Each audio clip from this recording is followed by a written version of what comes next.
Welcome to the Loved Called Gifted podcast. This is your place to come for musings about spirituality, identity and purpose. I'm your host, Catherine Cowell.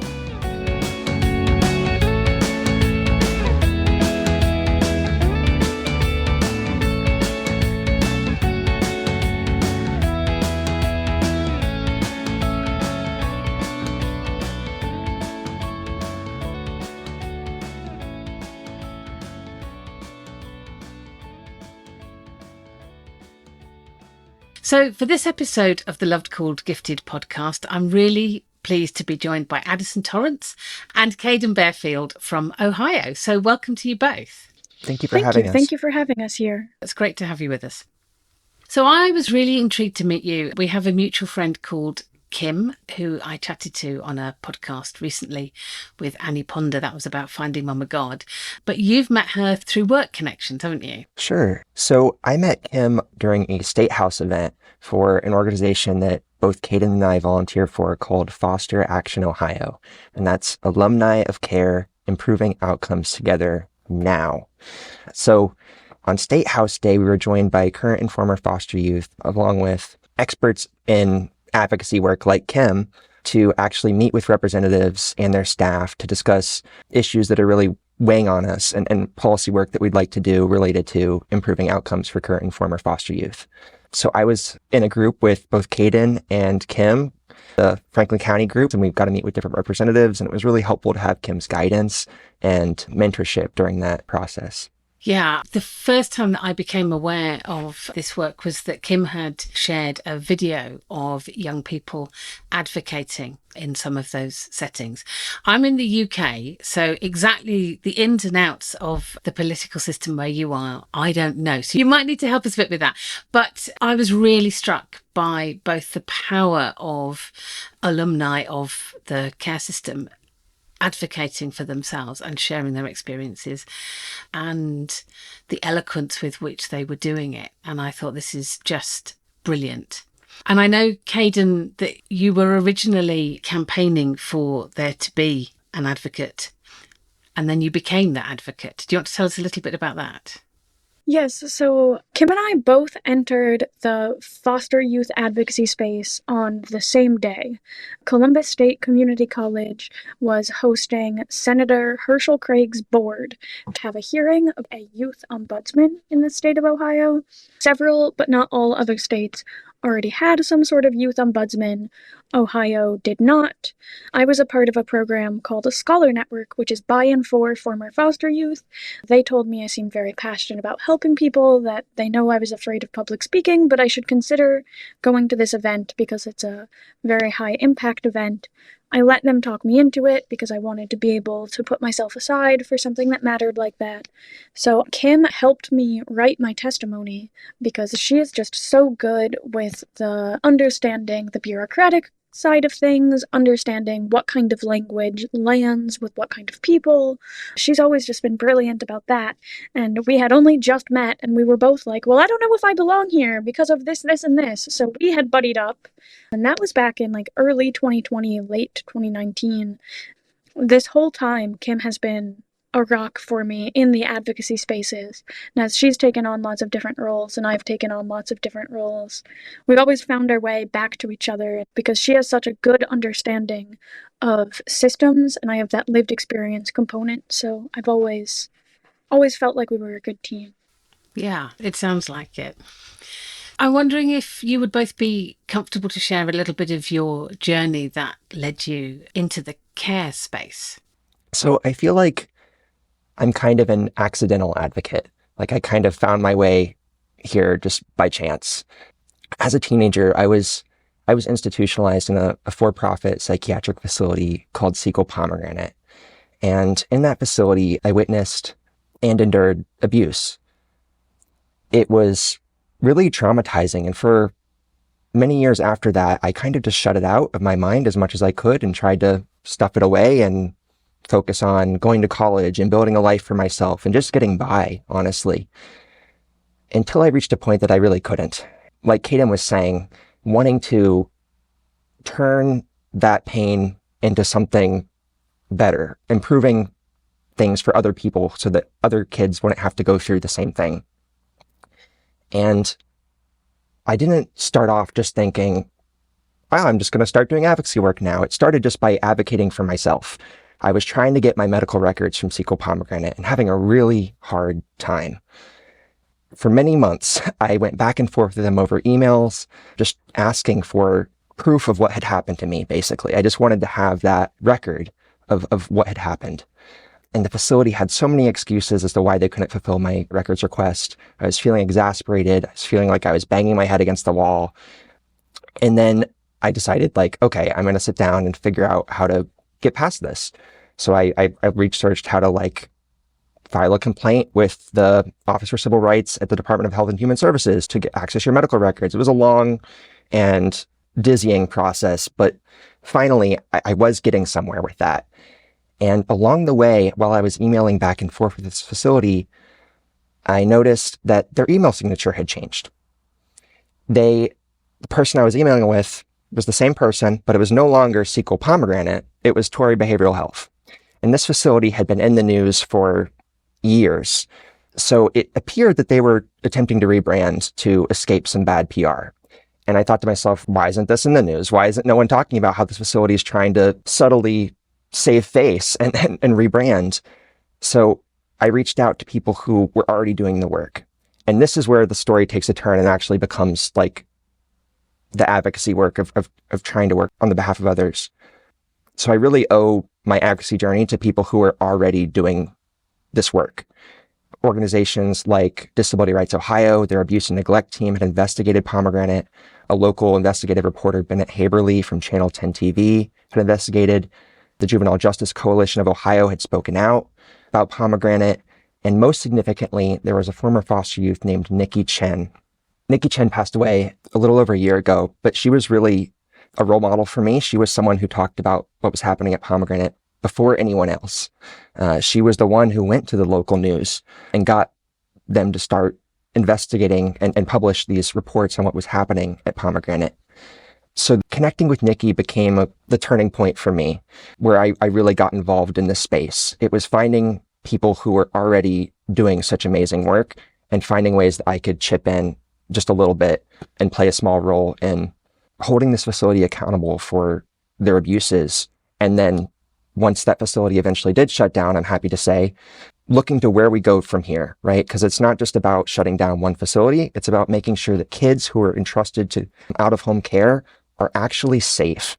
And safety is the number one concern, right? We want to make sure that kids aren't being hurt any more than they already have, especially if I'm talking about traumatized kids who end up in congregate care settings like Pomegranate. So I really owe my advocacy journey to wonderful former foster youth advocate, Nikki Chen, who later connected me with Caidyn. And now Caidyn and I share the role that Nikki once filled at Action, Ohio. Yeah. We get kind of called into the stuff that we do for all sorts of different routes. You said it started with advocating for yourself, but it hasn't stopped there. And for quite a lot of people, it might have done. You know what I mean? I fought my battle. I've done my journey. I paid my dues. I can hang up my baton now and let somebody else take over. So I'm wondering if there's any more to say about what it is that keeps you in this. I think what keeps me in it is trying to carry on Nikki's legacy, which is very big shoes to fill. And I certainly am not doing all that she did. But knowing that there's people who care about kids who are still suffering, right? Kids who are still in positions like I was, knowing that this still happens at other facilities. What I experienced at Pomegranate was not unique. This is a widespread issue in congregate care facilities like Pomegranate. Kids are enduring more than anyone should ever have to. So I think what keeps me going is knowing that the suffering is still there and there's something I could do to call attention to it. Yeah. Do you want to explain to us what a congregate care facility is, what that means? Sure. So really a congregate care setting is any out-of-home placement where kids are kept in groups, right? It's not just one kid being placed in a foster home. There are a lot of different forms of congregate care facilities. They may be called like group homes or residential treatment facilities for youth. That was where I was at Pomegranate. It was a residential treatment facility. It's a group home or a an institution where there's lots of people. Another congregate care setting is like a nursing home, which is not really where youth are placed, but it's really any type of facility, any type of institution where people are held together. Yeah. So how old were you when you entered the facility? I was 16 when I entered Pomegranate, and I turned 17 there. Yeah. Where were you before that? I was at home, so I lived with my parents until I was placed in that congregate care facility. So I had a little bit of different journey than many other youth. I wasn't actually in proper foster care, which I can relate to Caidyn saying, like, I don't really know if I belong in this space. That's kind of how I felt at first.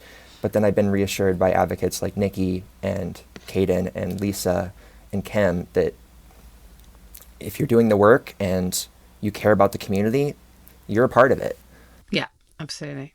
What leads most kids to places like Pomegranate is trauma. And that comes in a lot of different forms. So kids who end up in congregate care facilities almost always have a trauma history. Caidyn, would you agree with that? I would agree with that. Yeah. Yeah. So ending up in a place like Pomegranate, it isn't the youth's fault that they end up there, although they're often made to feel like it is. I remember being at Pomegranate getting the kind of scared straight treatment. For if you haven't heard of that before, it's where staff basically try to shame you into not coming back. There used to be a program called Scared Straight on TV where like they would take troubled kids into like jails for a day and just yell at them all day and berate them and tell them how awful they are. And this is where they're going to end up for life if they don't change their behavior now. But a lot of the kids who are ending up in places like Pomegranate are there because they're suicidal. They want to die, or they have PTSD and they're having frequent flashbacks and panic attacks, or they're experiencing psychosis. These are things that are really out of their control. It's not like a choice that the kid is just choosing to be bad and that we can just shame the badness out of them. Kids who end up in places like Pomegranate experience trauma through no fault of their own. Yeah, absolutely. Absolutely. And it doesn't work, does it? Like, there's very few people out there who are wanting not to be good, in inverted commas. You know, most of us are doing our best. The idea that you can scare somebody into being different just doesn't, fundamentally, it doesn't work, does it? No. And I'm really sorry to hear that you went through that. And I'm wondering what that kind of did to your sense of self. Yeah, I think it's had a huge impact on who I am today. It's part of the reason I'm so hyper independent and have trouble trusting authority. I still deal with trauma symptoms daily. It's something that I've left Pomegranate. It's been almost a decade, but I still feel like I'm there. And that's something that I think I'm going to carry with me for the rest of my life. But it's also given me a sense of purpose and community. I found the disability community through my experience because of organizations like Disability Rights Ohio, who went in and recognized that kids in facilities like this are disabled and deserve to be free from abuse and neglect. And it's helped me find the foster youth community as well. Kids who have had really challenging childhoods, but are able to come together and find family outside of the one that they were born into. Yes. Yeah. What struck me as you were talking about that kind of idea of being shamed good is the really profound sense that there is within that of simply not being seen. You're nodding, Caidyn.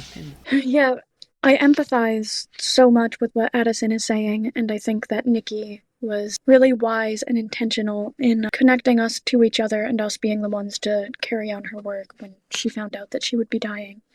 I think a big component of that being scared straight and the way that it sticks with you is whether or not you're actually a ward of the state or not, a foster kid proper. The whole premise of these facilities is supposed to be to keep kids safe. And then you arrive and you're treated like a prisoner. And something I've really struggled with is internalizing that I can't trust myself. Internalizing that, oh, there is something just fundamentally wrong with me or wrong with the types of decisions that I think are good for me because of such extreme conditions as a teenager. if you're incarcerated and they're calling it that, there's this almost sense of acuteness. It's like, okay, this is the amount of time I have to wait until I'm done with whatever that wrongdoing was. But when you're in a carceral setting under the guise of treatment, it feels more like an attack on the self, an attack on the personhood, and there's almost this extra element of shame of, well, then why didn't that make me feel better? And once you get past that, it's hard to feel anything other than angry at the system and angry at the kids that are there because they're abused and traumatized and now being told on some level, at least in subliminal messaging, that they're there by some fault of their own and need to be punished or need to be reformed. And I think there's just a fundamental systemic shift that needs to happen, and I feel like that's the type of work that Addison and I work on the most. Yes, yeah. I'm hearing that you've both talked about not being able to trust. Addison, you were talking about not being able to trust authority figures, and Caidyn, you were talking about not being able to trust yourself and your own judgment. And I'm wondering if you are both carrying both of those kinds of mistrust. I love what Caidyn brought up about, well, I don't love it, but it's very true that she brought up about not being able to trust yourself. Because one of the lessons I learned from being at Pomegranate is it's not safe to be vulnerable. That it's not safe to open up to people. It's not safe to show this side of yourself that's really hurting. Bad things happen. And I think that's where it comes to really damaging the sense of trust. Caidyn, did you have something to add? Well, with the self-trust versus authority trust, I definitely struggle with both because in any sort of institutional setting, I'm wondering what their goal is at the end of the day. Because another dimension of congregate care is something called shelter care. And shelter care is basically overflow. Shelter care is not ever like the placement that someone gets put in if there's a better option, but the fact of the matter is sometimes there's more foster kids than beds to put them in. And in shelter care specifically, we were just held in a cafeteria. We couldn't have books, notebooks, phone calls, couldn't go outside. Like, it was a very, very carceral. This is under the guise of treatment or under the guise of this is just until we figure out something else for you. But then you find out later in life, as you start to research these policies and procedures and how did these systems even come to be, that these placements are getting hundreds of dollars per day per child to have those beds full. Yeah. And so you really wonder, is this actually what's best for these children when we don't know where else to put them? Or is this just a way to make sure that the system can fund itself and continue? So while I internalized a lot of shame because of the messaging I received in these places, I also have a lot of mistrust of systems at large, because I think sometimes what the public message is, or even the original goal, ends up being so distorted that how it actually operates is completely different from what it's supposed to do. Yeah. So that leaves you with multiple levels of lack of trust, which is a big place to kind of work your way out of. I wonder what have been the threads of kind of healing of that for both of you. Being in community with other people who have had lived experiences has been probably the most healing thing, because I know before I entered a facility like this, I didn't even know that they existed. I knew that group homes existed, I'd read Girl Interrupted, whatever, all of that, but to see dozens of children held in a cafeteria, or to experience, like, when I did make it to my final residential treatment facility where I was supposed to be out of shelter care, they kept me there for over a year. And it's a very othering kind of experience, which I think is why it's so healing to meet other people who've had similar experiences, because it's like we see the world in a different way because our childhoods have just been filled with very different experiences and experiences that aren't even on people's radar. Yeah. Do you want to tell us a bit about your story, Caidyn, of how you ended up in that situation?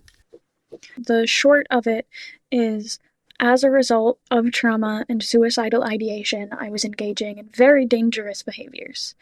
It was almost a test to see if anybody would notice. I felt very very, very alone. And to some level of that, it's like normal teenage angst. But if you throw trauma and mental illness into normal teenage angst, that is now a much bigger beast. Yes, yes. And eventually, after having never gotten in trouble at all, ever, truly, I had never even gotten a warning at school. I was a straight A student, no detentions, no talking to, pleasure to have in class. I got an out of school 10-day suspension. And then, just a couple weeks after going back to school, I had another, and I found some very concerning items in my backpack, and I was sent to the hospital. And the hospital said that basically, if my parents were not going to willingly sign me over to the state to receive some sort of long-term care, that they were going to get children's services involved.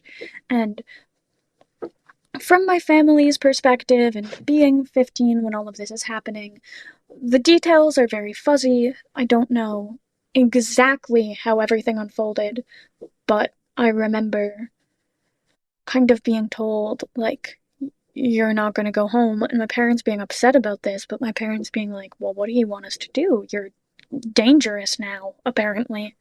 And if the state is telling us we can't keep you safe, then I guess we're going to sign you over to the state. I guess that's our option.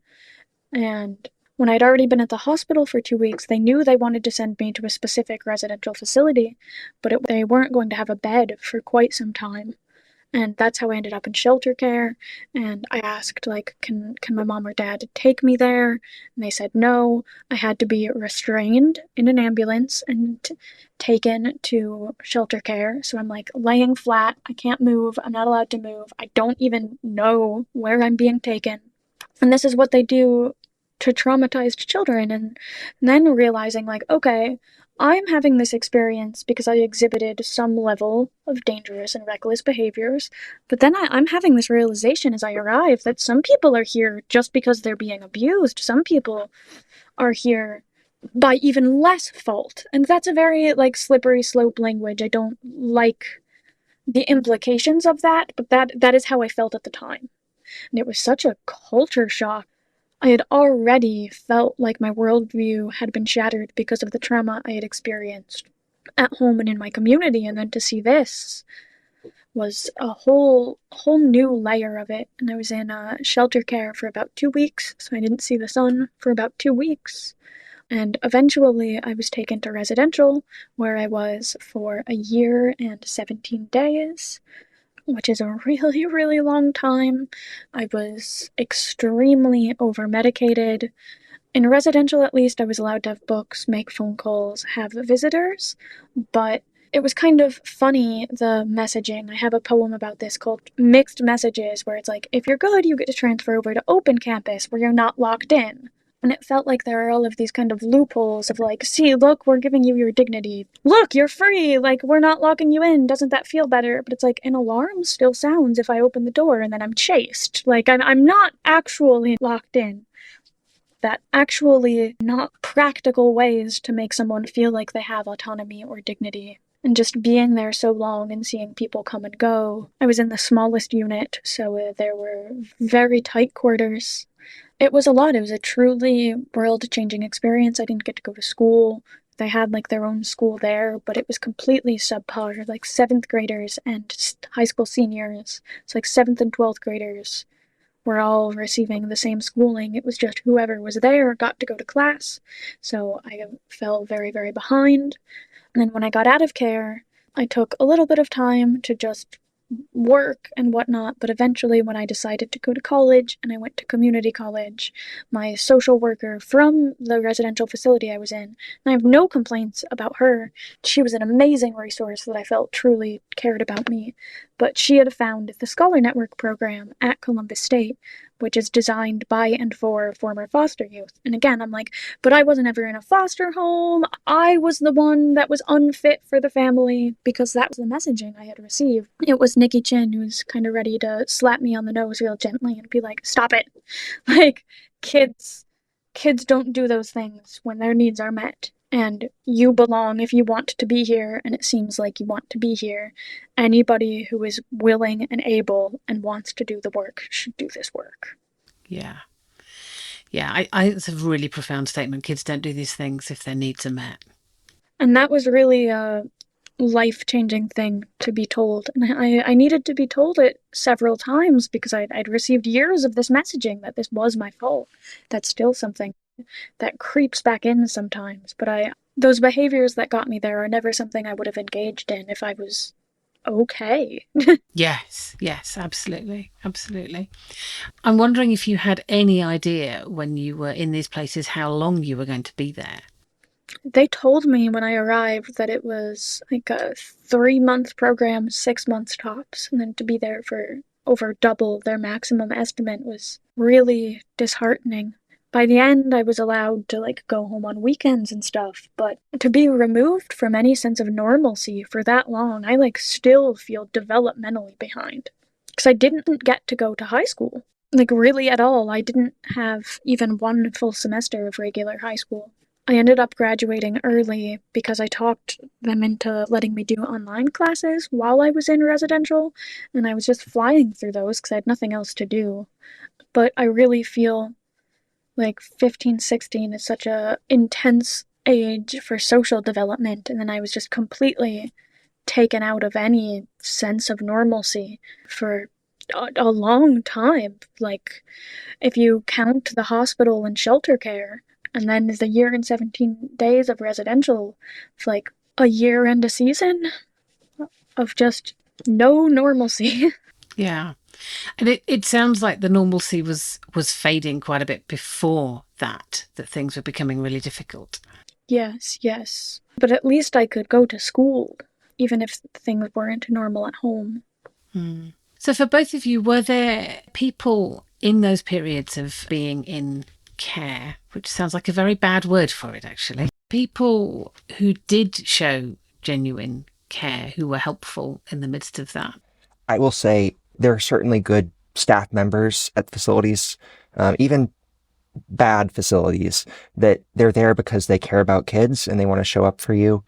But that's often not enough. They're contending with an institution that's prioritizing profit and control over the well-being of the kids in its care. So one person looking out for you in a facility that's intentions are just so out of whack is really not going to do much. And another really harmful consequence of being in an out of community placement really is it rips you from your community, your support network. So even if you do have just one or two friends or trusted adults in your life outside of a facility, being placed within one, those people are gone. And oftentimes communication is restricted in places like this. My phone calls were always monitored.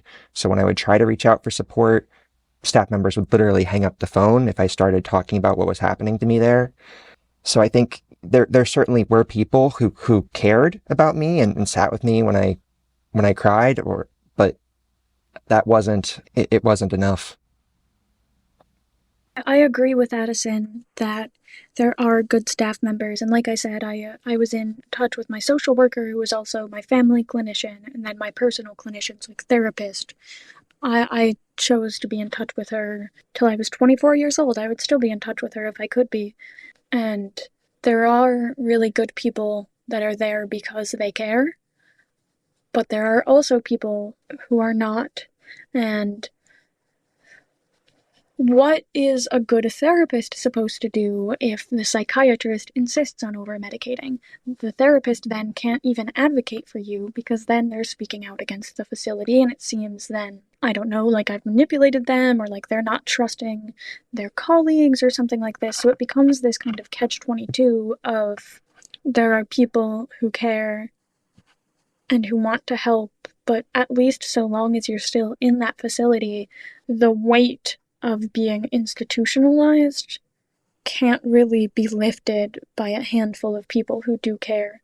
And I feel lucky the residential facility that I was in was of the better ones. It was certainly much better than shelter care.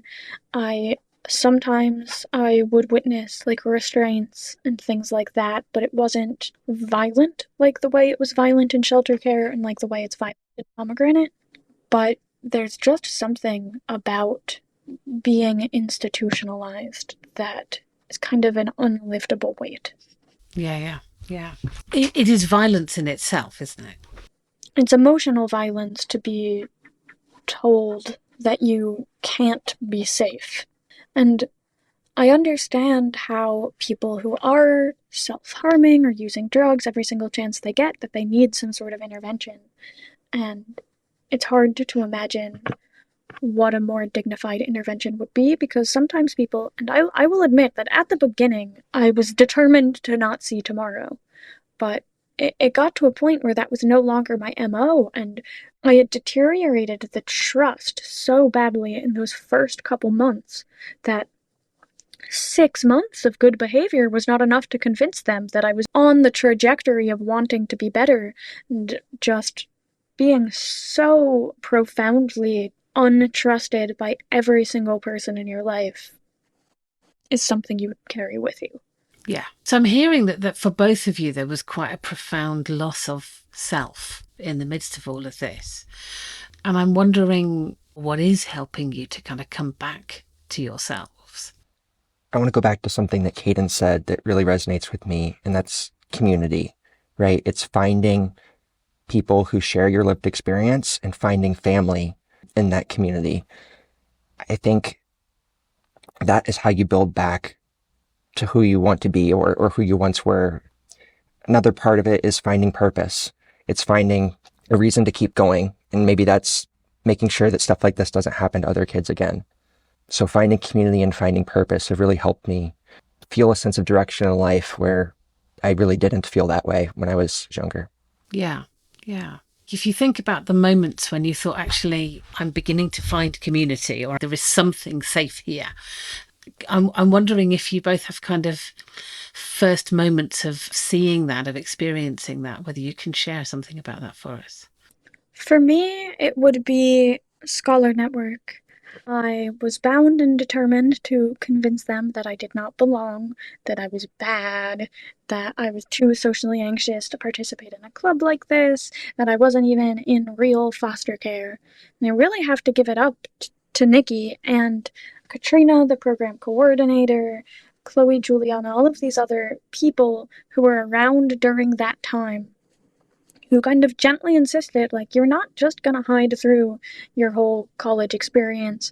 And I felt like some of the self-isolation behaviors and some of just the genuine and earnest, like, anxiety that I had being around people at all, is so afraid of causing harm in some way that I could not identify, thus could not prevent. So it made me not want to interact with people at all, because I was afraid that I was just this ball of destruction. And to just kind of repeatedly be invited in regardless, for them to say, you can show up anxious, you don't even have to talk, but just show up. And then seeing that they actually meant that, because I would show up anxious and not talk and still be invited back, that I was like, oh, they mean what they're saying, which wasn't something I was terribly used to at that time in my life. And then when I would start to open up and I realized people had really similar experiences, like Nikki had also experienced residential, everybody there had experienced some kind of foster care, kinship care, adoption, some sort of atypical family experience, I realized that all of these things that the people I grew up around couldn't relate with, the people in my classes couldn't relate with, that they could, to have something in a community college that's based around this common identity, this shared experience. It's like nobody is even making you be here, which I think was also really important, because while there can be a lot of therapeutic value from those other types of programs, there's still usually at least someone who's there because they have to be there, and that just strikes this like ick in me as someone who has had to be somewhere that I did not want to be. So to see that everybody is here because they want to be here, and everybody is here because they understand the unique challenges that former foster youth have trying to go to college, I felt for the first time like it was safe to be authentic. And then I felt like from that point forward, I received a lot of positive reinforcement from those people. Yeah. There is something, isn't there, about being amongst a group of people who've got a shared experience, that there's a level of not having to explain. Yes, yes. And that's huge because it can be so emotionally taxing to have to explain. So finding people who just get it is like, Yes, yes. And when you were speaking, Caidyn, I was thinking of something that Addison had said about it not being safe to be vulnerable, and the fact that you were invited into this group and said you can show up anxious and you're still welcome. You can show up vulnerable and you're still welcome. Yeah.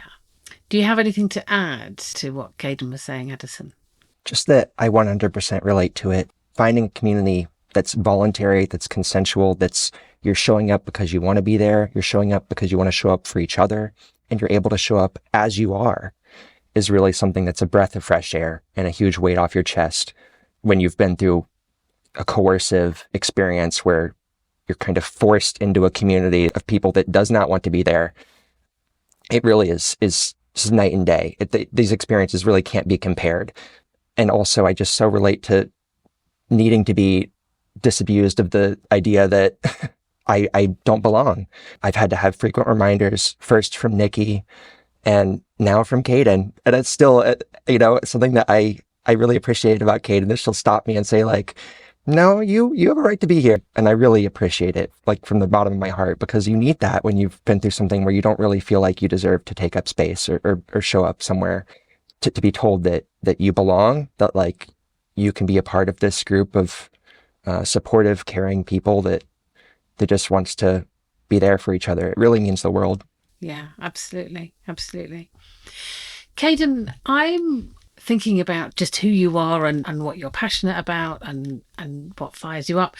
I'm wondering when you first noticed your love of learning, because I was listening to you and saying, like, you graduated from high school early whilst you were in a facility. You said, well, because I had nothing else to do. But there's a real passion there. I wonder if you look back, when did you first know that you enjoyed that? That's something that has been consistent from childhood. As a quick sidebar, I would like to say that I think that I was only able to graduate early because these were very cheap online classes. And I don't know how much they cost, but I mean, kind of from a quality judgment. If you passed the pre-test, you didn't have to do any of the units, and it would take you to the final. I truly don't feel that I have a high school education. I have an associate's degree, so I have an education. I'll be graduating with my bachelor's in May. But I don't feel that I learned the material that I was supposed to learn, to be honest, for the sake of transparency. But that aside, learning is something I have always been passionate about. One of the things that kept me sane when I was in residential, as soon as I was allowed to go on community passes, which means, like, your family can take you out for 4 hours at a time. Like, you have to, like, take a drug test and be pat down and everything when you get back, but you're allowed to leave. And I would always have them take me to the library. Always, always, always. Because there were no computers or anything like that on the units. So to be able to get books and CDs really kept me sane.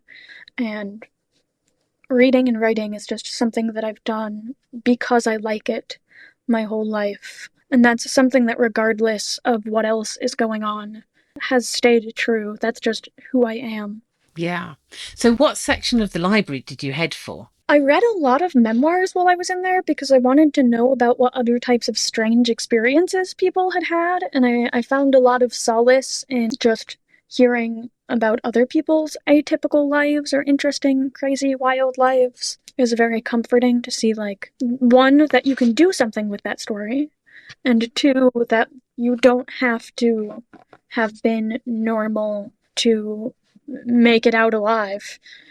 I also read a lot of graphic novels just for easy reading, and I would sometimes try and trace the pages just because I was bored. I had nothing to do, and graphic novels were fun for trying to trace and trying to teach myself to draw. This is such a brat move. I had one of my grandmas buy me the DSM-5 to bring me to the facility so I could be a real smart aleck and try and dispute some of what they were trying to put on me. I'm like, look, it's not all of these criteria. and, and then they had to have a staff meeting about if they were allowed to confiscate this from me. Because they're like, can she have this? And it landed on, you can have this, but if you try and diagnose someone that is not you even once, we are taking this. And I'm like, that's not the point. The point is to dispute what the psychiatrist is putting on me. Mm. I know I'm not the psychiatrist. So really, just lots of personal stories, lots of things to bring levity, lots of things adjacent to the experience of institutionalization. Because it just felt important to understand more of what was happening to me and what happens in brains. Mm. Yeah.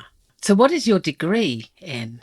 My associate's degree is in English, and I will be graduating from Ohio State with my bachelor's in linguistics, because after completing my degree in English, I chose linguistics because I still have a passion for language, and I've been pleasantly surprised how much of a hard science a lot of linguistics is, versus English or some of those other like liberal arts degrees. Like It's got physics in it. it does, like the acoustics of sound and measuring space and spectrograms and all of this. But I really enjoy that and getting to think about language, not just English, but all languages in a broader scope. And for me, understanding more about language as a system, I think is still consistent with that interest of understanding how people work and communicate. I was a speech and language therapist for 20 years. Oh, cool. Yeah, that's definitely linguistics, phonetics, phonology. Yeah, absolutely. So what about you, Addison? If you kind of look back, what are the sort of passions and things that you have seen have kind of traced through? I had a similar path to Caidyn because of my experience finding a lot of interest in like the human brain, behavior, and coming from a place of just wanting to understand what had happened to me and the other kids I was institutionalized with. And so right when I got out, the very next year, when I was still senior year of high school, I enrolled in a few college classes at Columbus State: abnormal psychology, adolescent psychology, sociology of deviance, sociology of the criminal justice system. We're seeing a theme here, right? Yeah. And then this was all stuff that was really interesting to me, and I just felt like a pull towards it. And when I went to Ohio State the next year, I ended up majoring in neuroscience and with a minor in disability studies, which is a field that was really born out of the disability rights movement, similar to other identity studies fields like women's studies or fields like that. And that's really where my heart was finding community in disability spaces. Yeah. And absolutely knowing from the core of your being how crucial that is. Absolutely. Yeah. It's really interesting how sometimes the really difficult stuff that we end up in can be a link into what becomes a real interest. So I have two adopted boys, and there are kind of different levels of interest. There's the heart thing about, okay, I am walking through a relationship with these two incredible human beings. There has also been a real kind of intellectual interest in, okay, so you're doing that now. What is it that's going on for you? You know what I mean? Sort of like, so what is going on in your brain, in your psychology, that means that this is what we're dealing with now? Certainly for me, some of that kind of academic interest that has been really good for problem solving has sort of allowed me a certain level of kind of detachment from sometimes what is really the deep pain of what's going on. So it sounds like you kind of have those two things going on, Addison, both the fascination with what's going on for people, but also that kind of deep commitment to wanting to see things different, but understanding at both a personal experience level and kind of sociological, psychological level what needs to happen. So you kind of got both of those things happening, haven't you? I don't know how well I'm doing both at the same time, but it's definitely where my heart is and where my interest is. And selfishly, I've heard both. Thank you. I've heard both in this conversation, you know, both a real understanding of what's going on for people, but also an absolute heart cry of this needs to stop and things need to be better. It's definitely a constant learning process, and I'm constantly learning from really other advocates and people in the community like Caidyn. Yeah. And don't let Addison undersell himself. I think it is so incredible how, because of that passion and just that sense of justice, how independently you were able to enter advocacy work. I feel like I was very gently, step by step, guided and pushed in.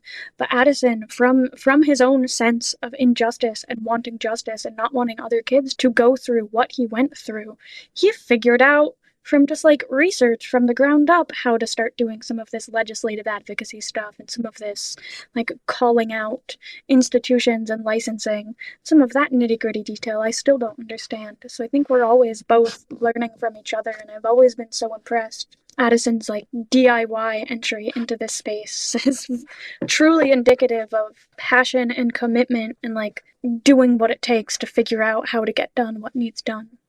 Yeah, I get the feeling though, Caidyn, you've been on a similar journey, because I remember earlier in this conversation, you were saying that your first experience of ombudsman was when you were working in elderly care and you had needed to advocate for somebody. So there was a seed of something there, wasn't there, for you? I'm wondering even if that situation in the elderly care facility was your first kind of advocating for people, or whether you had kind of done that when you were younger too. Like, if you really look back, I wonder what your first kind of standing up for somebody else was. I have always had a strong sense of justice. I think I cared about politics from a younger age than most people do. In elementary school, I was the ESL buddy, so people who were learning English as their second language. The school was kind of like, yeah, she'll be nice and patient and kind of understands language more than the average 7-year-old. Go on, talk to... and I would like be pulled out of class to talk to the people who speak like Spanish and Swahili, and I loved that. So advocacy and linguistics. Yeah, it goes all the way back. It's pretty core to... There's something so fittingly poetic about Caidyn's journey, especially as it relates to the Youth Ombudsman office. How she was really from the start one of the people pushing and providing testimony for this office to be established, and then now to become, have come full circle and serve as the intern for the Youth Ombudsman office.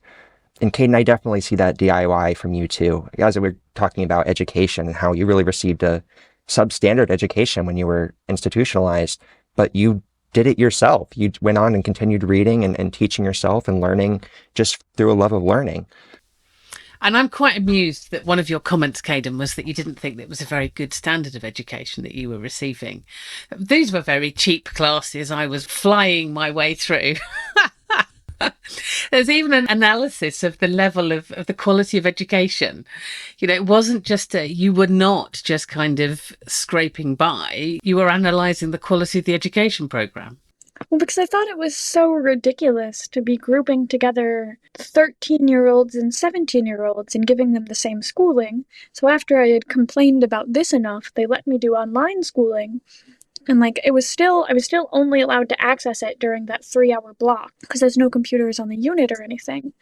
But I'm not sure pedagogically, just because you pass a pretest because you made good guesses, that you should receive credit for that class. You need to be able to make decent guesses, don't you? And one of the sciences, when I saw I passed the pretest, it's like, wow, I guess my guesses were really good. I guess I guessed well. And so I still feel sometimes that some of my foundation is lacking. I suppose I'm about to graduate with a bachelor's. It hasn't been so detrimental. I think it more comes from a place of wanting people to be able to get real school, because had I not graduated early, had I not flown through those online classes and I had went back to the district, I don't think I would have been able to pass the classes that I had been placed in. Part of my motivation to graduate early, because I was just ready to be an adult. I'm done with this. I'm done with... Because when I worked at the old folks home, I was 17, and I honestly cannot believe that they let a minor have that job. And I did that for a year, and when I turned 18, I went to community college and started catching up. But for those students that do go back to their regular school after being in residential for an extended period of time, I really don't think that that's fair. And I hope that they're able to pass and able to get through. And that's why the Foster to College Scholarship Act was so important to me and to Kim and to so many other people, because I'm not sure that people fully understand the reality of inaccessibility to education while in foster care. If extracurriculars are off the table and you're only in school for 3 hours a day by no fault of your own, just because of lacking that foundation, how are you supposed to qualify for a scholarship? Absolutely. And it's not just the amount of education, is it? It's also what the other stuff that's going on around it. Yeah, because trauma impedes learning. Like, if we don't have the space in our brain, if we're in fight or flight all the time, it's very hard to remember things that aren't necessary to survival.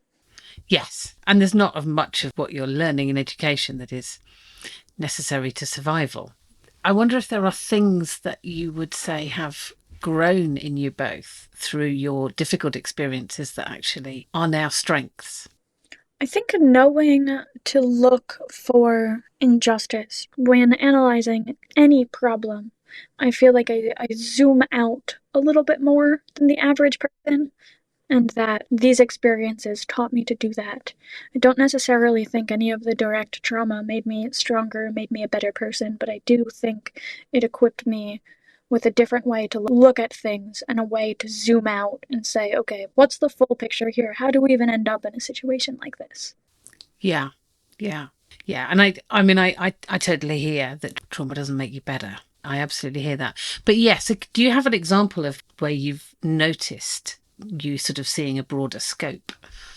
A pretty impersonal example, just because this was the first thing that came to mind.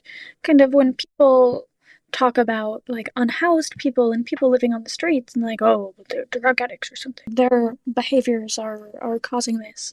It's like, okay, first of all, a lot of people don't start using hard drugs until they're already living on the street, and then it's a survival. What else do you do with your time?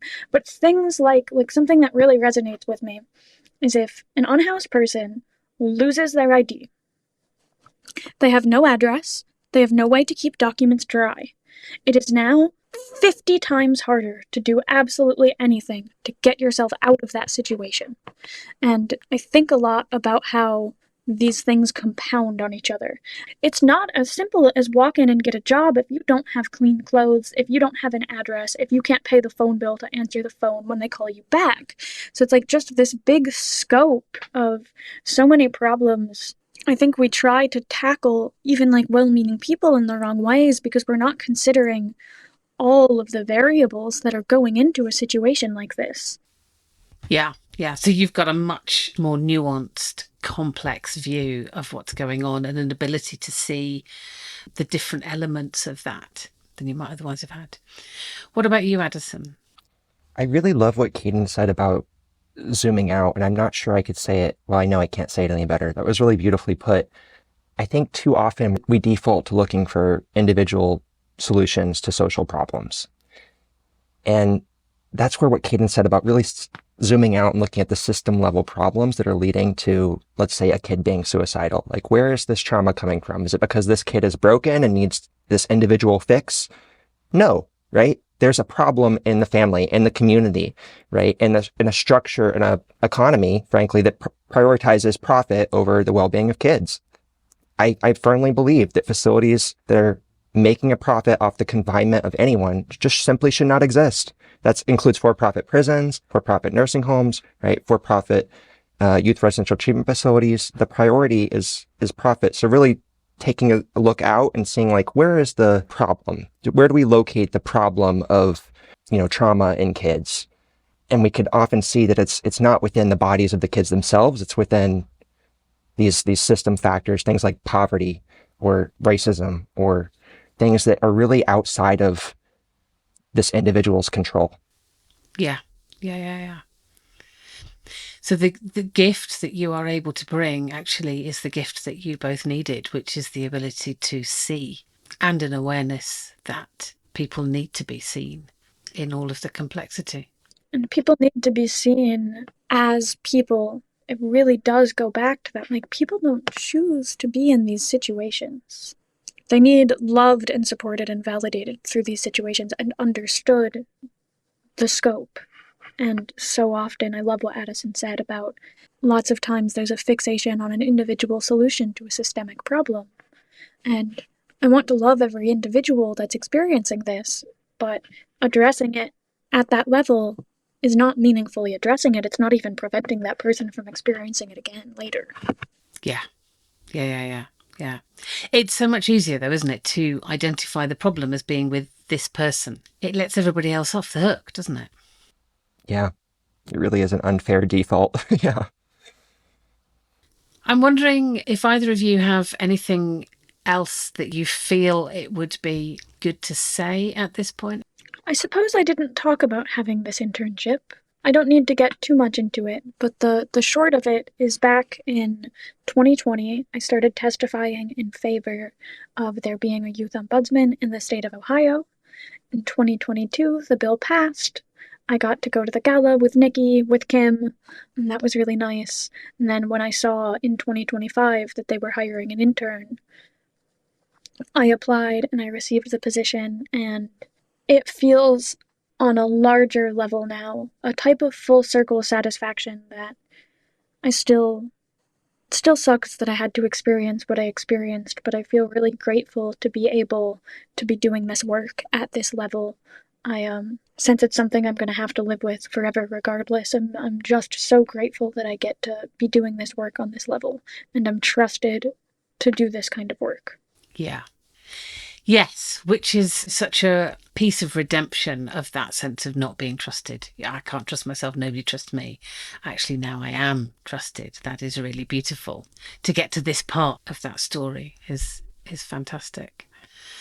Yeah, and I remember you saying that you were not the kind of person who could manage public speaking. Well, I think you seem to have... I've gotten over that. Yeah! Yeah, which is amazing, and an absolute kudos to those people who walked with you on that journey when you weren't sure, but they invested some trust and some energy into that. And just getting to witness their bravery was so motivating. Yeah, I think you've been pretty brave yourself, Caidyn. Thank you. It is through the bravery of others that it was shown to me that it's safe to be brave and that we'll have each other's back. Yes. And I'm so grateful to have gotten to witness that and had the privilege to be around people who've built me up to the point where now I do feel safe going and testifying, and I do feel safe going on stage reading poems. And yeah, which is incredible. Incredible. There has been that thread of bravery all the way through your story, though, hasn't there? You know, it takes bravery to protest about the level of education that you're getting in a situation where you are not safe. It takes bravery to get somebody to bring you the DSM-5 into your facility. Love that. Yeah, absolutely. And it's just beautiful to hear your story and to witness the fact that you are growing so beautifully into who you are, who you always have been, who you are becoming. Thank you. Yeah. What about you, Addison? Is there anything that we need to talk about before we finish? I just want to agree that Caidyn's journey really is one of beauty and bravery, and reaffirm that I think going from a place of feeling really powerless to now being in a position to look out for other kids who are in a similar position and maybe don't have anyone else in their corner is really an amazing thing. And it's a really great journey to get to be a part of and witness alongside Caidyn. One thing I would like to add, and I kind of did touch on this earlier, is I found community really in disability rights spaces before I found it within foster youth rights spaces. And I'm so glad to have, one foot in both communities. And I just want to lift up the work of protection and advocacy systems. That's what they're called here in the States. And that's organizations like Disability Rights Ohio. There's a federal law that creates one of these organizations in every state and territory, and they're tasked with protecting the rights of disabled people.